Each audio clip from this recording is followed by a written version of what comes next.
Well, it's July 9th, so happy birthday to my niece Janelle, and hello to Marcy and Marie. So, yeah, it's a little different than a blogger. Blogger people would read my blogs but never send me email. And I know on my podcast, I've heard one of the ladies. She says, "I'll jump on live with you," and I'm going, "Go ahead." But I am going to invite her to have a conversation later on. I don't know when, maybe next week, with regards to growing up on First Nations as an Indigenous female. She married off from Tsuut'ina, and just the whole dynamics of misogyny and lateral violence. And I was talking to my cousin. This has nothing to do with the lady I'm going to invite, but my cousin, bless her heart, like, I mean, I have a degree. I mean, she has a degree as well. But and she married her first husband was from her home community, and they had three children. I've never been married. I don't have children. However, the misogyny and the lateral violence towards women who do not have partners is so steep. Like, I have a home. I'm very grateful that I have a home. And when I lived in the States, it was just like paying rent, and oh, I couldn't even have a pet or a garden. I was like in limbo. That's how I felt. And I know you, as listeners, you have a different upbringing than I have. So if I think I'm being ignorant, it's just because I don't know certain things about what it is to have to deal with paperwork and all the necessities of living in a municipality. I do know what it's like to live in the United States, and I do have a small inkling of what it's like to live on a reservation in the United States. However, I live in Canada on a reserve, not a Inuit community or a Métis settlement. So when I talk about Indigenous people, that's who I'm talking about. People who actually live on the land, who have a different outlook on what people in the cities have. People who have status cards. Like, I had a status card. I lived in the city. I didn't get any rewards from my membership. Never got, my rent paid for or travel allowance. Nothing. No utilities paid. And things are changing. Things have been changing for my community, but not all communities. So when you have someone who has a status card, who's lived and grown up in a First Nations, and who still has family living there, like brothers and sisters, not just one relative, okay? I mean, I'm talking about community. So, bless my cousin's heart. She's living in a house that her mother lived in. And her mother was my aunt, and the shingles on her roof need to be done.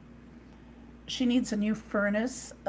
She just needs a whole bunch of things done for her home. And like the next couple of days, it's going to be extremely hot in Manitoba because they're in a heat dome. And she has a portable air conditioner. So even the fact that her sister, the lateral violence, got all this stuff done to her home so that her home is cool. Yet here's the other sister.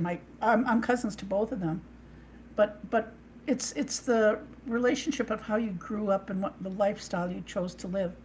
And my cousin chose to get educated, raise her three children, adult children, without any help from their dad, and bought a home, sold her home, moved back to her community, and yet she's living in this home that really needs a lot of renovations. I live in a home that's newly renovated. It's My home is only 10 years old, and yet I got it renovated. But yet this isn't, even though I'm living here, this originally was my mother's home.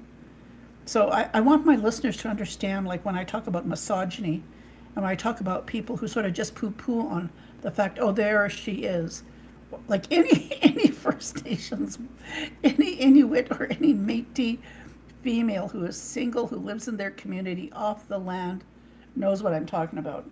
I've done so many talks. I've had young women coming up to me and saying, my mother experienced the same thing. It's just like it's lateral violence. But what can you do? I mean, where's the magic wand? Like, where's Prince Charming? Help me, rescue me. It's not going to happen. I know I meet a lot of other women who are non-Indigenous. I just met a 70-year-old woman who's working in the arts, we both have the same friend. And, it's amazing, you live a certain lifestyle when you're in your 20s, and then now that you become an elder, everything slows down physically, but mentally everything seems to be speeding up. So, what can we do as senior women? We've gone through menopause, we've seen our lives, we've felt things, and we've had to deal with our emotions. We had to find balance throughout our lives, and yet, just the struggle.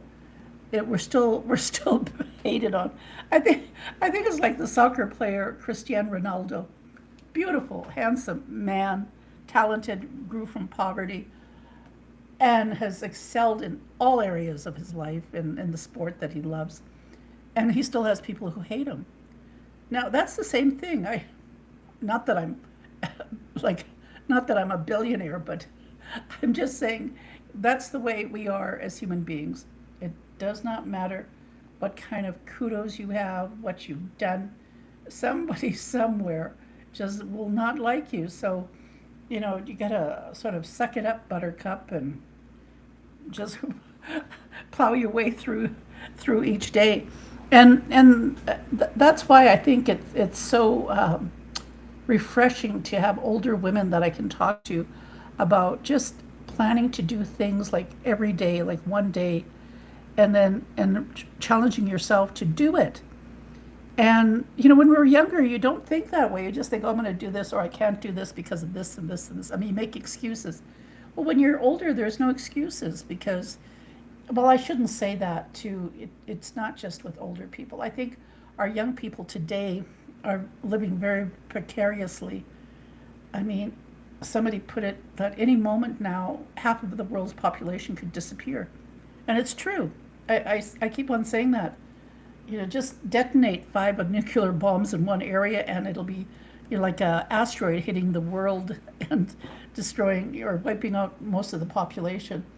That's how what we've got ourselves into. So what makes us so great? Like, why do we want to become great again?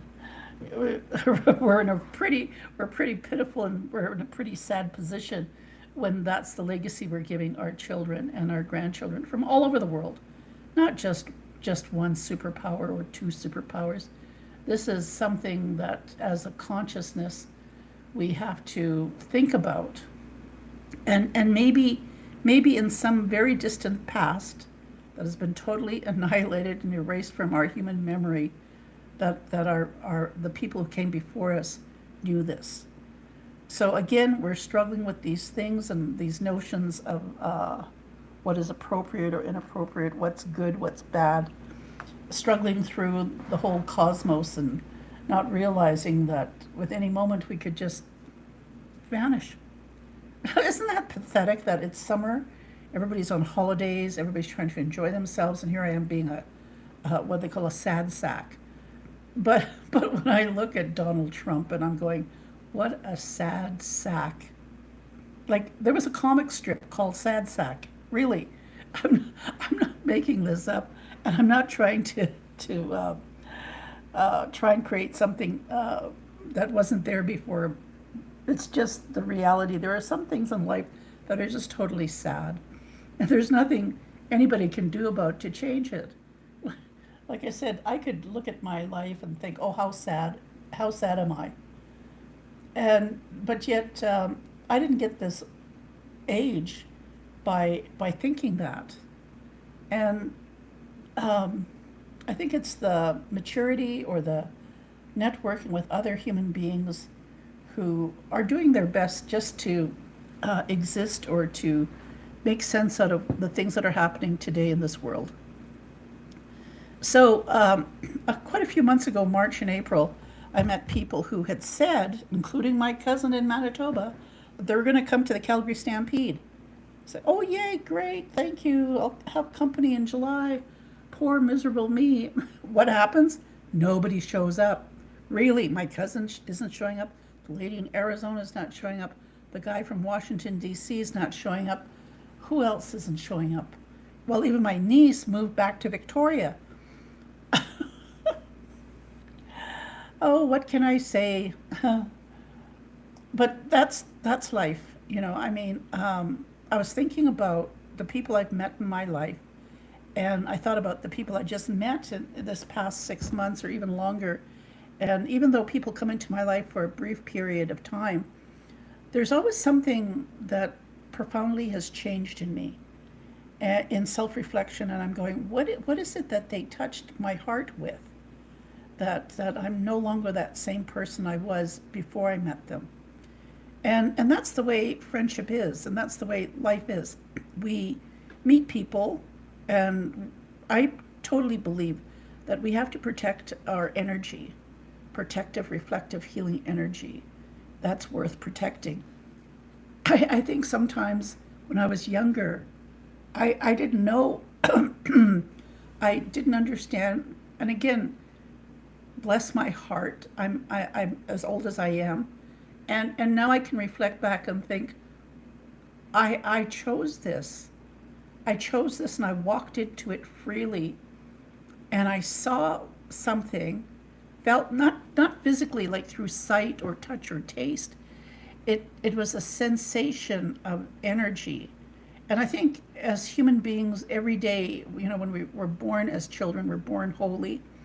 And as we grow up, I think that energy, however it's evolved, is so profound. And when you reflect back when you're older at the thing or the people you've met, or the energy that you've encountered, it it has a lasting effect because I think, why am I thinking about this? Why is this happening to me? That was 55 years ago. Now, again, I want to be very critical in this and say this is not based on trauma, okay? A lot of people want to just use it as a scapegoat for why is Marina Crane the way she is. No, don't scapegoat me, don't mansplain me, don't, what do they call that, gaslight me, and don't try to manipulate me. There are some things in this life, like I said, with every human being, we have this gut feeling. So, based on gut feeling, my whole life, I had one, I had a question given to me. How, how do you know? How did you know these two people were going to be here twice? And I'm going, I don't know the question. It was just intuitive. I just said, it's intuitive. I'm intuitive. I don't know because I like physically didn't see these two people.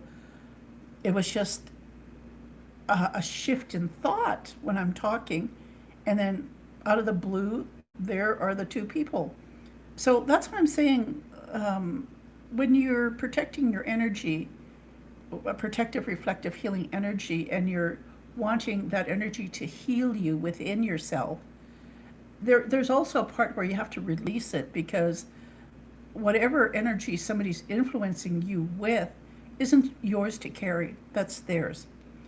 And a lot of times when there's so much trauma, so much hate, so much anger, so much confusion, and just somebody, it's like a soul crying out for help. Like, throw me a life preserver. They don't even know they're doing it. It's the same thing as like somebody praying for somebody to die. They don't even know they're doing it. It's just an energy. So I caution people about that. I said, we don't see it because we're thinking we can see it, feel it, touch it, taste it. It's something, a gut feeling, and we have to protect that within our own well-being because in doing so, we're helping other people, if that makes sense, because I sure hope so. I sure hope so because the prayers I give out to people who seem to pop up in my mind and I had a question, why am I thinking about this person? Then I pray and I ask Creator for protective, reflective, healing energy to embrace them, because I don't know Creator and grandfathers and grandmothers' purpose in this. And then I just say, release this person with protective, reflective, healing energy, because it's not mine to digest. I think whenever I'm in contact, like person to person, talking eye to eye and in the same room with another human being, then that's like I have no how would I put it? I'm just who I am. But yet, it's interesting the direction that the conversation seems to go, and I enjoy it. We all do. Well, now, what am I doing talking about in my podcast today? Well, it's the Calgary Stampede, and just I'm sorry, I gotta laugh because a lot of people hate rodeo. A lot of people hate like the sounds of the midway. A lot of people hate the fact that it's costing so much. A lot of people hate the heat. Like there's just so much percolating. Like I look at the Calgary Stampede, and the rides are on asphalt. Okay, and then you go into these air conditioned big rooms, and it's just a heat cell. And I'm going, why in the hell doesn't the Stampede Board or the City of Calgary make air like a cooling system like in China? They have these like they're like light poles where mists of water just spray and cools down everybody. Like, come on, be innovative. These people pay huge dollars to go into the Stampede. And then you got all these young people who are all getting heated up, dehydrated, getting drunk and stoned, and getting nasty with each other. And oh, it's just like a swamp. That's the only analogy I have, because I grew up my whole life around the Stampede. Like I've said, I was a zoo animal. I felt that way, and I still do. I think sometimes too, as an elder, I see young people with a lot of anger the way I get treated. Not in the sense of oh, somebody's treating her bad. No, in the sense that when somebody says, "Can I help you with something?" and I'll say yes, or they move away and they make room for me, and then I watch people who are looking at me in disgust, I don't even think people really even know they're doing that, because whatever issue they have with their, like I said, their family members, their mother, their father, whatever I represent to them, they just, I can see their anger. And so I have to stay mindful and, and be cautious not to loiter around that energy too much. So again, when we talk about, a lot of times when we talk about addiction, most medicine people talk about alcohol and drugs as having a spirit. And again, too, it's the energy within the context of the people that are involved in the process of drinking in that space, that energy has its own spirit. It's like when somebody says, "Oh, white men are the most dangerous men on the planet." White men. I have white friends that said, "Yes." Oh, my friend was in London, 23 years old. She said there was about 10 young men coming after me. She said they were just going to rape me. She says, and she says, and they were very violent. She says she was fortunate that she escaped. But the reality is that when somebody gives permission to a group of people to do something, and they think like, okay, I got permission, I'm going to do it, like the consequences to that doesn't hit them. It doesn't. And yet I truly believe, like I don't know how to explain it, in the sense that we'll say with war, when a young man or woman goes to war and they've been given orders, so basically they've been given permission to collect a whole bunch of young men and women, or just young men and old men, and standing up against the wall and execute them. They were given permission to dig the hole and do mass burials of their victims. It's nothing in the sense of, I'm trying not to take away from the experience of even the Vietnam vets who were in Vietnam, we're given orders and permission to do things. So when the human psyche or the human power, the human energy that is sort of like at that unconscious level that has its spirit, it's in that you have to protect yourself from, because like just like I said, I walked into something when I was young. I didn't know I needed to protect myself. So throughout my life, I carry this. It's nothing traumatic, but I equate it, or I'm using it as an example of when a human being, a young person, is given permission to kill, and the consequences of being given permission to do such a thing and to carry that throughout one's life, to live with that because it was given in defense of, say, your country or the protection of your platoon or whatever. And again, the cautiousness about it is that sometimes when you have done so many things over and over again with ever getting caught, then it's like, really people, like I see it as being really rambunctious. I went to a birthday party the other day, and a week ago, I think, and this young man came in with my friend's daughter. I've never met her daughter nor her partner, but I was there and I witnessed the energy that was flowing between the stepfather and his stepdaughter's partner, not even knowing that there was some family violence and the guy had beaten this young woman, but I could sense something. And that's what I mean, like a person can get away with so much and think like that nobody knows.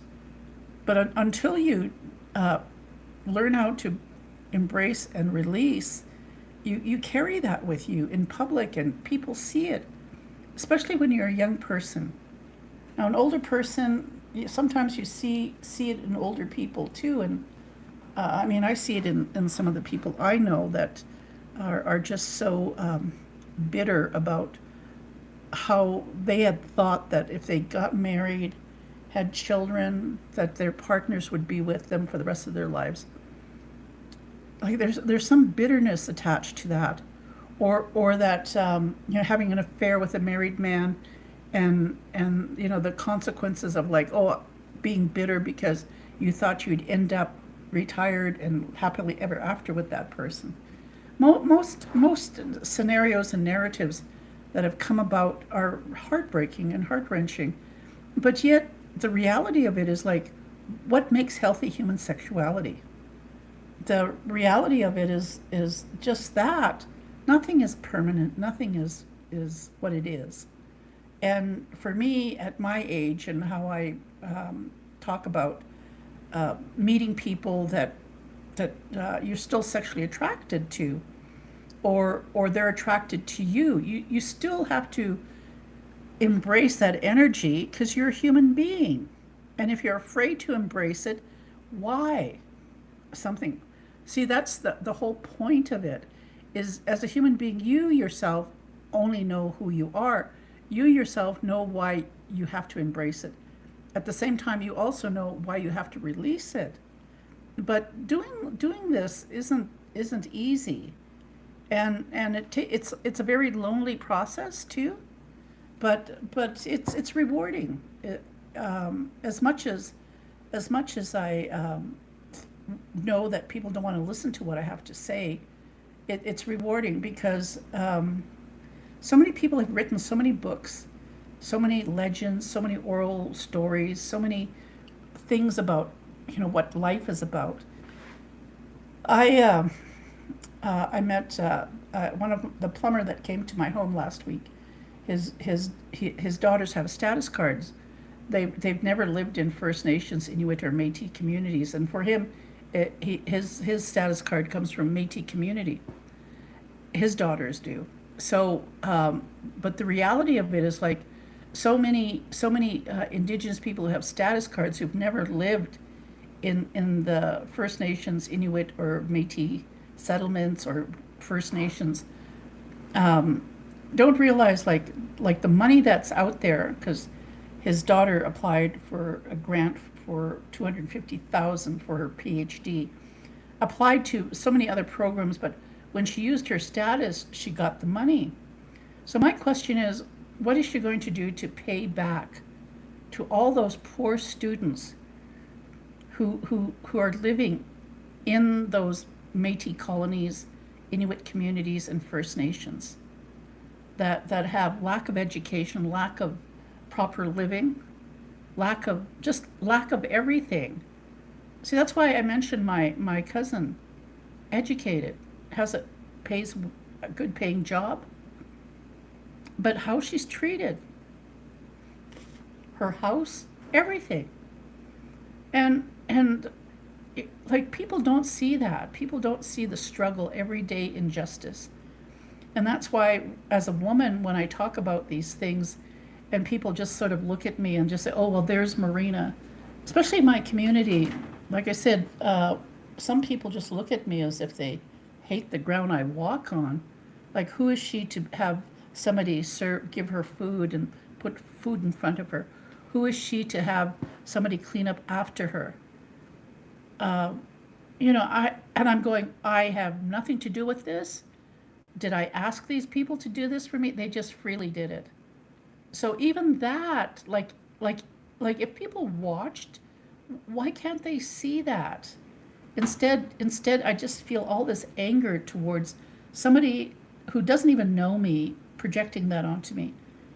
And it's not just males, it's females as well. So all that anger, all the misogyny and however they've grown up, maybe lack of education, poverty, whatever injustice they feel every day, I don't have a magic wand. I don't.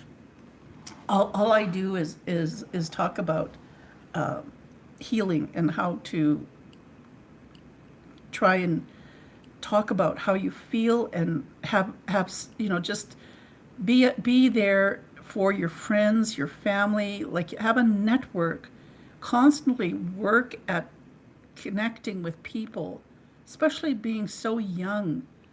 It's important. I know it's such a tragedy too when you know if this is going to trigger people, so if it triggers you, I'm sorry, but it's the reality of living in our communities, Indigenous communities. A 12-year-old killed herself. Not in my community, but the reality is her mother was a teacher, so her mother is educated. But I just feel like her mother had to have been had combat fatigue because her husband was an alcoholic, that she gave their daughter to him to look after. And like whatever he did to cause his own daughter to kill herself, it's tragic. And yet I have these mythologies or these illusions or these, what do they call it, illusions or delusional ways of thinking where people think, oh, she committed suicide, it was her time, without looking at the cause and effect and where that violent thought came from.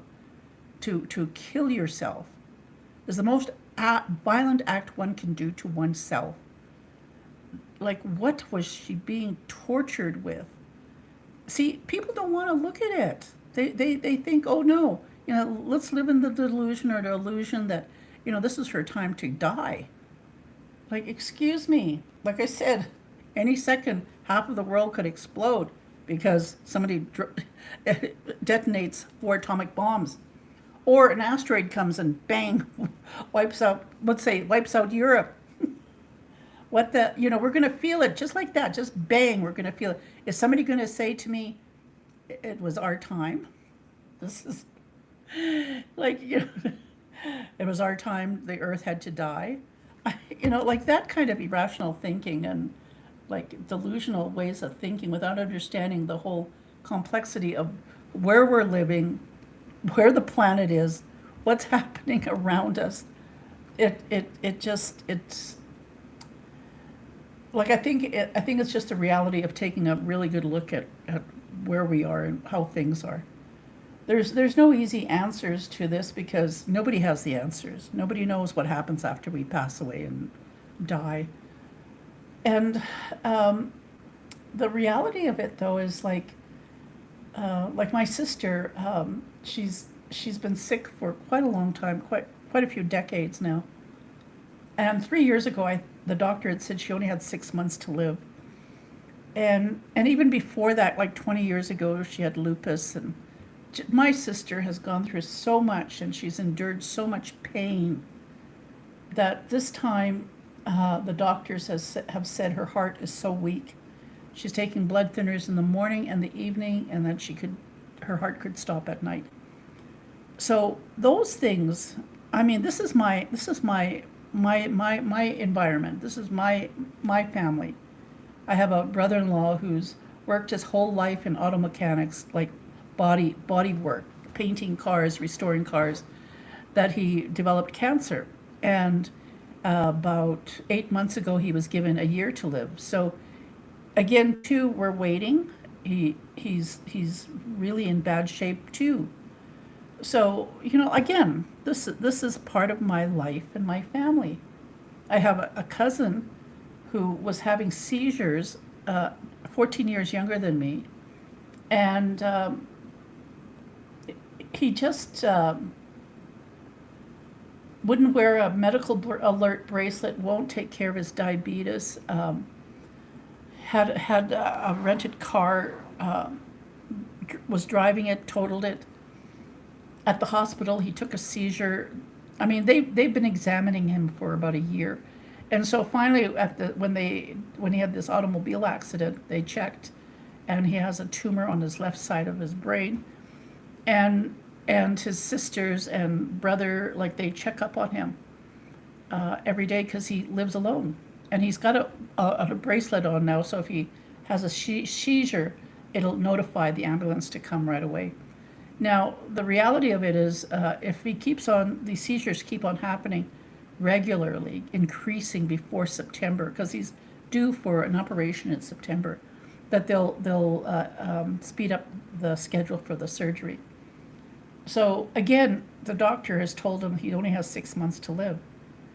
So for me, at my age and however I live, I try my best to eat the best foods I can, take care of my body temperature, make sure I'm hydrated, keep in contact with people so that I'm not isolated and I'm not alone. Those things, we struggle every day. So I took care of my mother as a caregiver for over 10 years. Learned a lot about diabetes, learned a lot about the systems that are going on, the misogyny, like against elder Indigenous women, and just the reality of like how much of who I am has based on how well I adapted in an environment of misogyny and an environment of lateral violence. Sometimes I wish for females, I wish patriarchy wasn't so oppressive. I wish the Indian Act hadn't been created to eliminate Indigenous people. But again, too, we're just a small drop in the bucket of 8 billion people. And again, that's a little bit overwhelming when you think about it. When, Canada's only the United States is 250 years old. That's nothing. I think Canada is 100 and something years old. That's a drop in the bucket. Really. But you look at all these countries in Europe and China and Russia, India, Africa, like how long they've been existing. I mean, not to say like Indigenous people haven't been here for 20, 30,000 years. Our DNA and scientific evidence shows there's validation for that, despite academics and white supremacists wanting to say different. Now, get this. This is how naive I am as an Indigenous woman, because you have all these Republicans. They have these conferences and all these mega men. Okay, now I this isn't coming from me as an Indigenous woman. This is coming from white women who watch these things, because a lot of the laws that white men are trying to do towards white women is trying to have control over their body and their rights as women to live. They said, Marina, do you know that, like, there is a website where men go to hook up.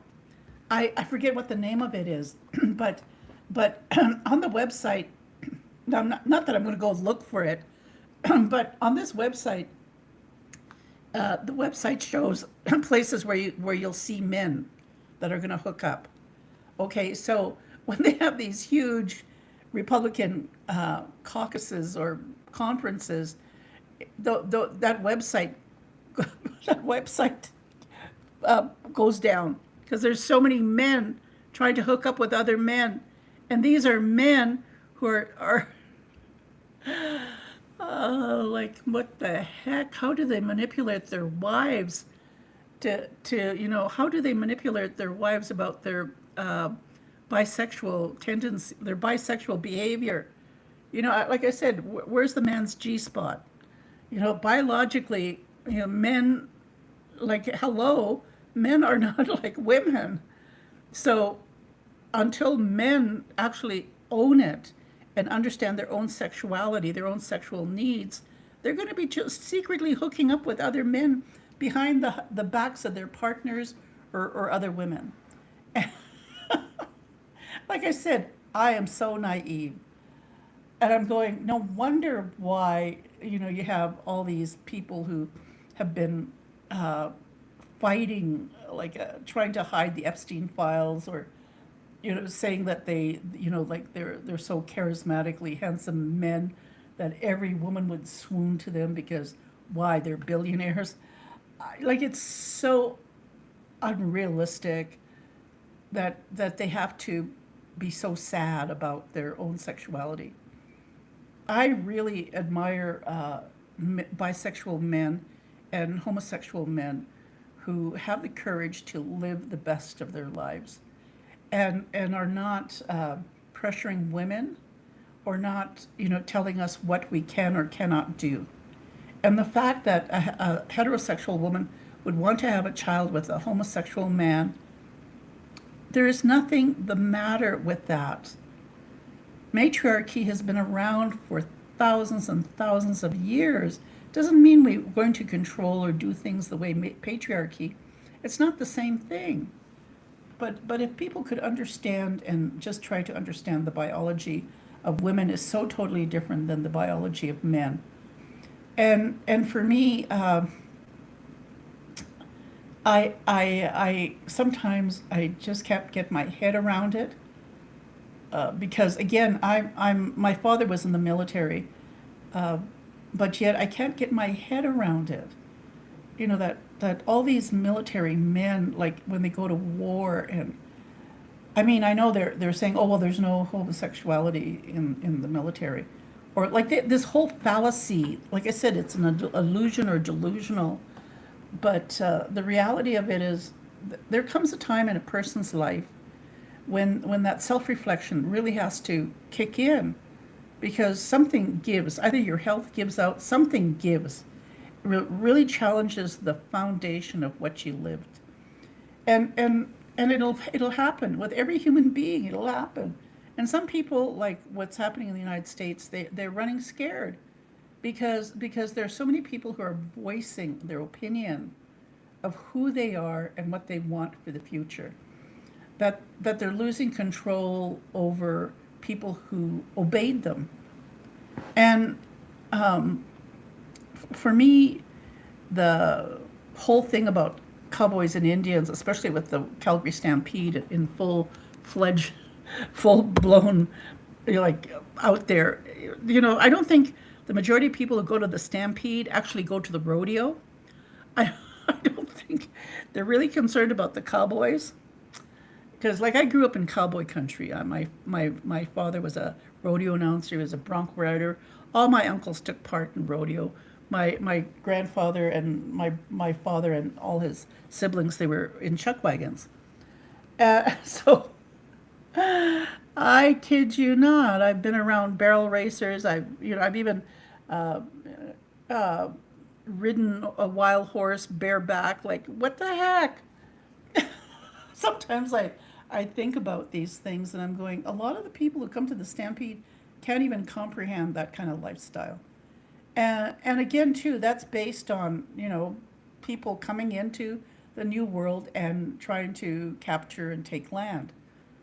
So right now, I think the majority of people, especially when it comes to big oil that sponsors the Calgary Stampede, it's here. Everybody runs, has a car, everything, all that. All the leaders who've been bought out by oil companies. The oil companies really don't give a damn about First Nations. They just throw, here's $1 million, fight over it. They just say, throw money at them. That's a white man's attitude, or oil companies or billionaires' attitude towards First Nations. Throw money at us, we'll take it. And believe you me, even in my community, there are people who got into council, made lots of money,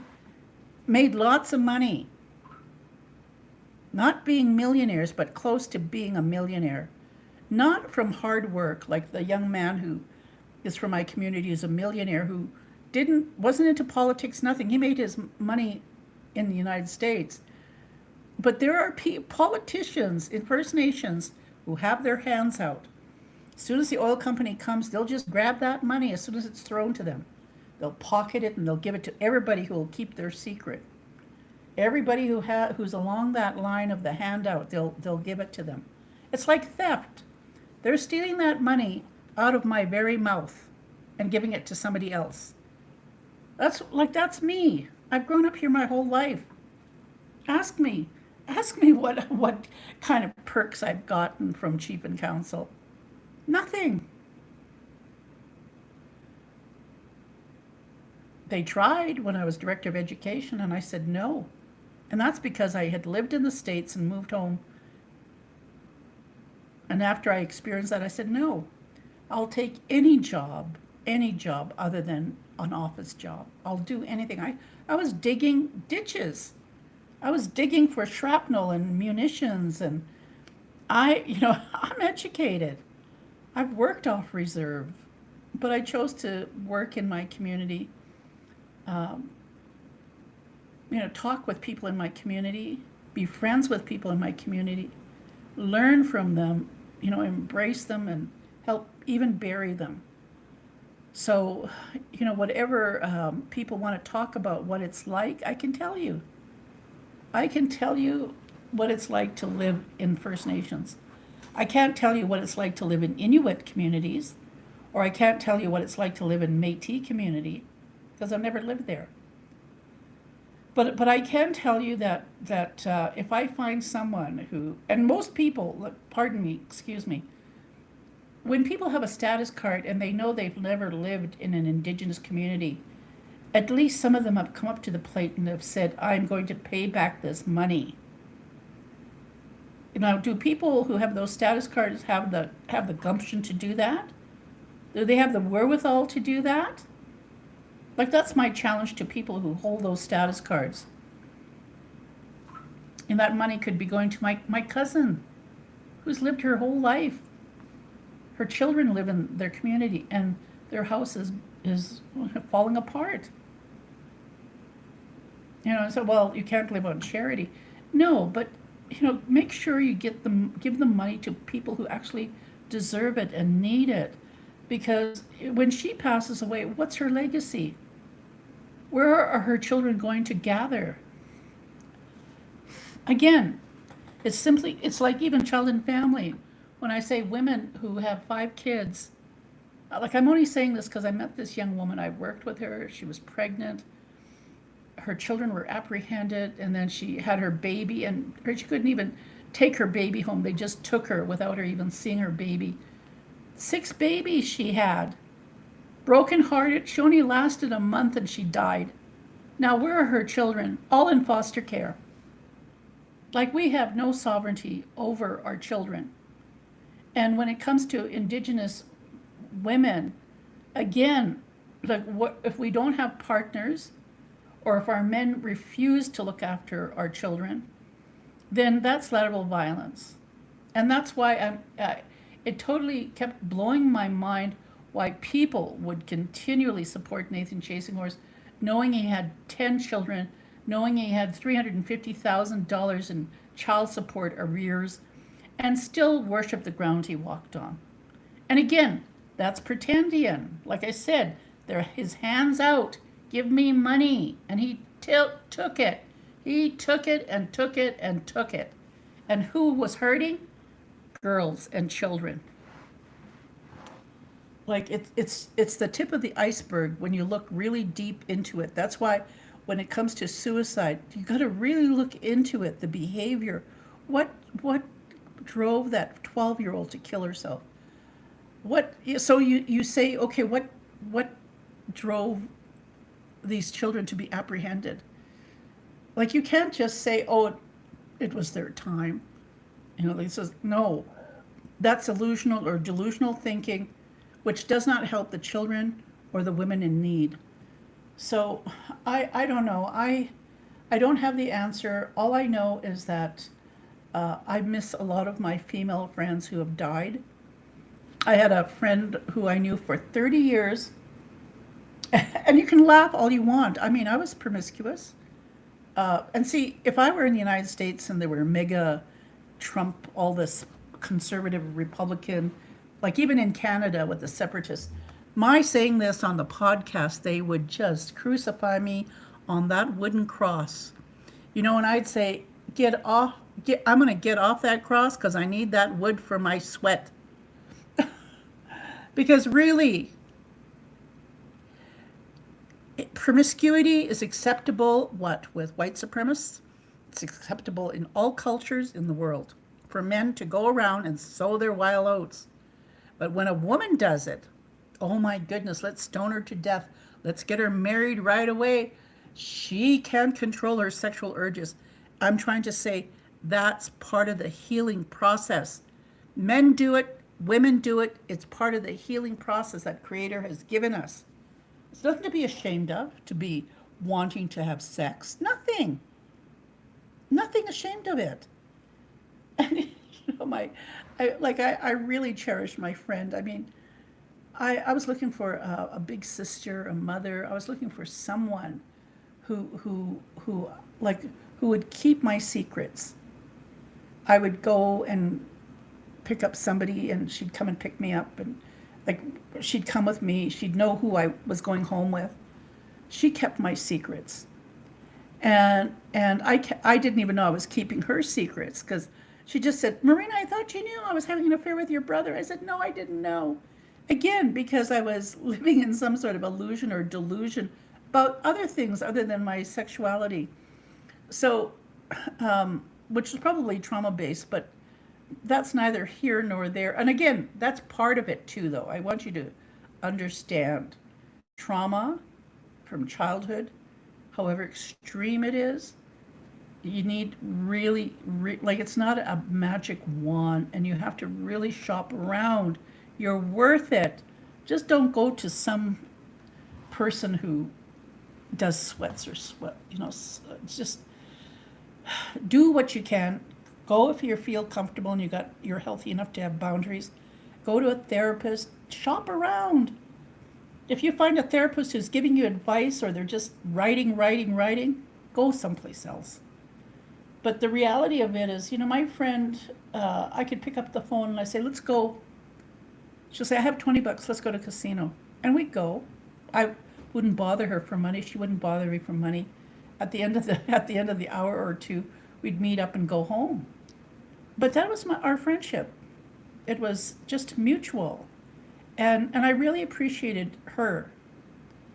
You know, and again, it comes from living a life with a lot of trauma and acceptance of things you cannot change. She was a beautiful soul, and I've met so many women too, who, with all the hurt that men have given them. You know, my friend had her husband, she had 5 kids from her husband, and he used to beat her so bad, kick her with his boots, black eyes. She'd be walking into the city with her children. You know, she'd tell me like how her husband took a gun and played Russian roulette with her sons, holding the gun to their heads.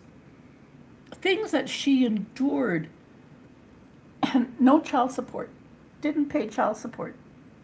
All these things she she said, I have to look after my children. When I leave, whatever happens to my children, I can't make trouble for like, because she's not from this community. Her husband married her into the community.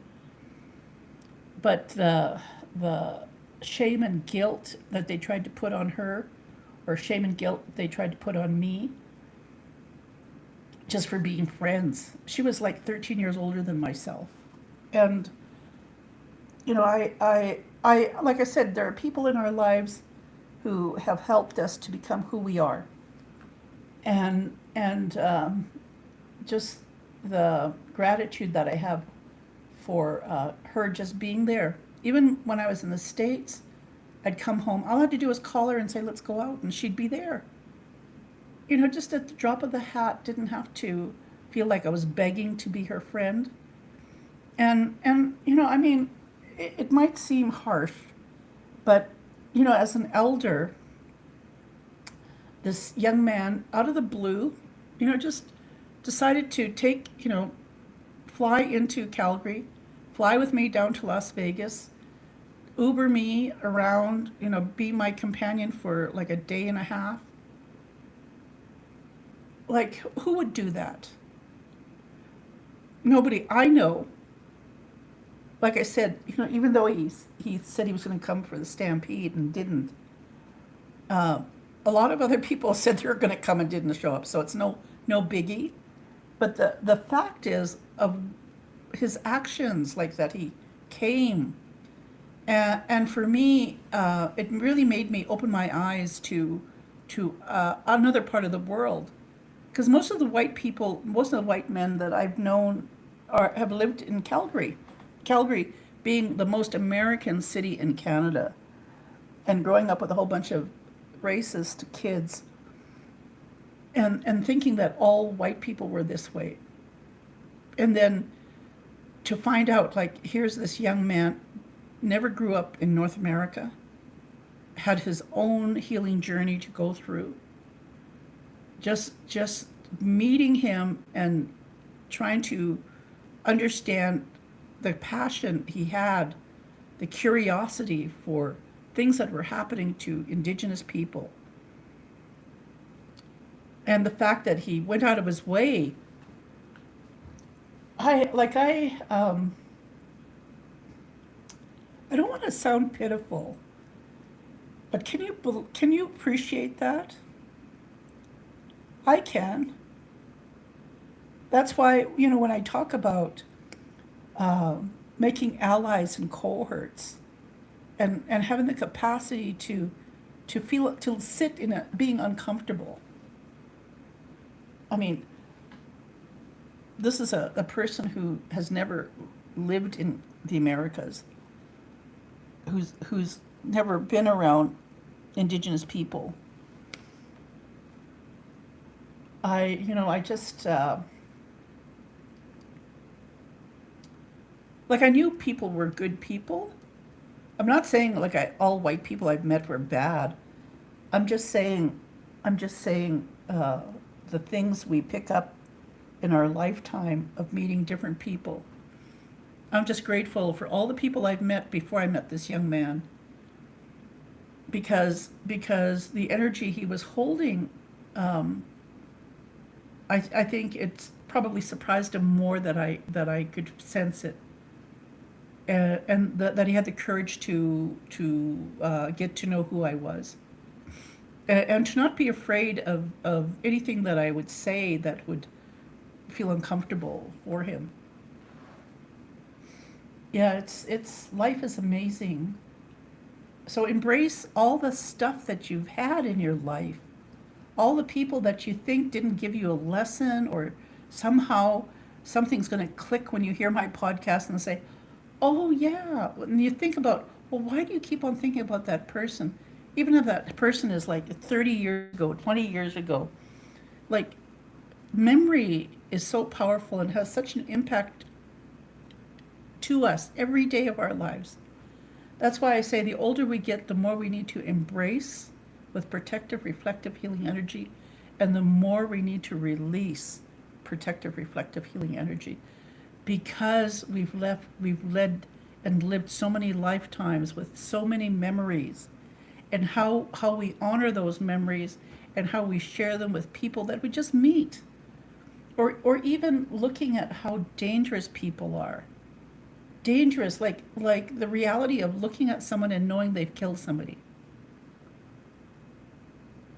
That's what I walked into. And it wasn't something uh, like premeditated or anything like that. This was something uh, from a white male perspective, who had been given permission to do what they did. And the consequences of them living with that energy, or the fact that they took away that energy from another human being, and that they have to live with it as a memory throughout their whole life. My memory and how I embrace and release is it, like, I just hope people understand it, and the fact that so many people have learned how to balance these energies after experiencing and living such horrific situations where they've had to do horrific things to protect themselves and others. So it's out there, it's always out there in everyday living.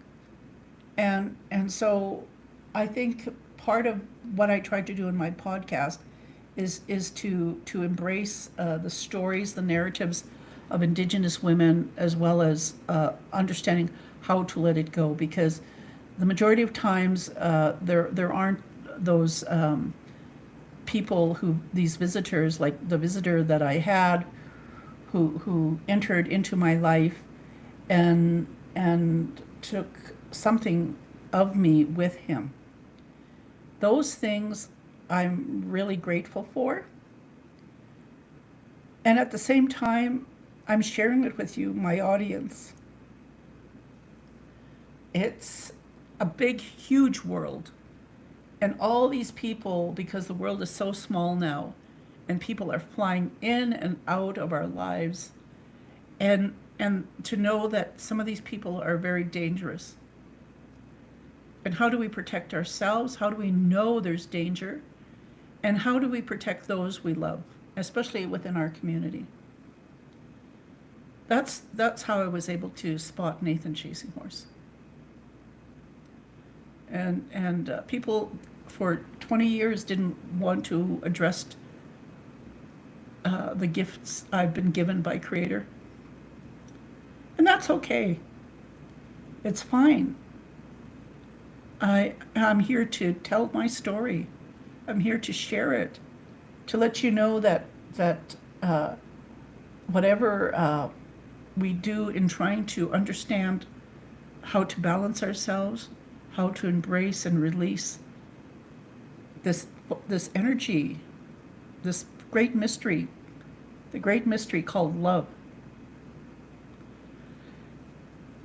So with that, tomorrow I've got to get up, get my tooth fixed, go shopping for some food stuff. And then Saturday I'm off to the Stampede in the morning. Yay. And right now I've been indoors all day because of fire. The smoke in the Rockies into Calgary, and the heat. Like, there's a heat dome around Manitoba. There's flooding in the Sioux Valley, Dakota Nation, like nothing before. There's so much happening, and yet, this heat. I know it's coming, I think, in the United States, central United States, all the way to the eastern seaboard. And people have been saying that El Nino in the 1800s killed millions of people, again, we're just on this speck of dust floating around in this huge place, swirling around in a spiral around this sun as it's jetting its way. And whatever happens, we're subject to it. It's not anything new. It's like what did they say? Mother Earth looks after herself. She will heal herself. But we're here, and as microcosms on this, like ants. And so, how are we going to be collective and holistic to evolve into this mechanism? Because no matter how many people, white supremacists, patriots, Republicans, call them what you may, who want to have control and manipulation over women and children, that's not going to save the planet. It we There is something greater that's happening in evolution, and we can see it, we can sense it, and I'm embracing it and releasing it. If anything, with my podcast, it's a catalyst to what's ever going to happen when I'm 6 feet underground, or even 100 years from now. And anyway, I enjoy my podcast. And again, to Darcy and Marie, thank you for listening. And for any newcomers that I might see in Calgary, or some people just come up to me, and I'm grateful for that too. So anyway, if you see me, say hello, and I'll say hello to you on my podcast as well. Adios, amigos, until, or what do they call it, Donata, or au revoir, à demain, c'est bien. I wish I knew other, other. Doshta ake wachi.